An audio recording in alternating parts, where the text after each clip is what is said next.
نوجوان تھے جن کے رگ رگ کے اندر فرقہ پرستی بھری ہوئی.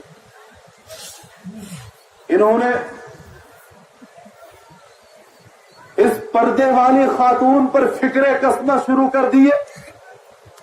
کوئی کہنے لگا بھوتنی آ گئی، کوئی کہنے لگا جنی آ گئی، کوئی کہنے لگا پری آ گئی، کچھ کہنے لگے آج سفر بڑے مزے سے کٹے گا، برقعے والی ناچے گی اور یہ داڑھی ٹوپی والا گانا گائے گا. دوسرے نے کہا ذرا اس سے پوچھ تو لیجئے اس کو گانا گانا آتا بھی ہے یا نہیں.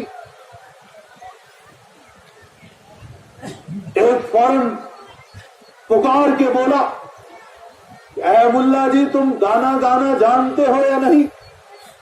تو انہوں نے نگاہ اٹھا کے دیکھا اور اطمینان بخش لہجے میں کہا کہ ہاں میں گانا گانا جانتا ہوں، لیکن جب میں گانا گاؤں گا تو پھر تم میرے گانے کو سن نہیں پاؤ گے. کہہ کے لگائے یہ بھی کوئی بات ہے کہ تم گانا گاؤ اور ہم سن نہ سکے، ذرا گا کر دکھاؤ تو صحیح. تو انہوں نے رخ پھیرا اور پرجلال لہجے میں اللہ اکبر کبیرہ کی ایک آواز نکال کر لا حول ولا قوت الا باللہ، لا حول ولا قوت الا باللہ، لا حول ولا قوت الا باللہ کا وظیفہ شروع کر. لا حول ولا قوت الا باللہ کے ورد کا جاری ہونا تھا کہ پورے اس ٹرین کے ڈبے میں حتیٰ کہ اس کے آس پاس کے جو ڈبے تھے جن کا دروازہ کھلا تھا وہاں سے بھی لوگ اس ڈبے میں داخل ہوئے اور ان کے اوپر سکون چھا گیا جس طرح سے ان کو سانپ سونگ گیا ہو. کوئی بول ہی نہیں رہا ہے. ایک پنڈت تو اوپر کی سیٹ پہ بیٹھا ہوا تھا، ان نوجوانوں سے پہلے بار بار کہہ رہا تھا، ان فرقہ پرست لڑکوں کو نصیحت کر رہا تھا کہ اس بڑے میاں ملا جی کو نہ چھیڑو.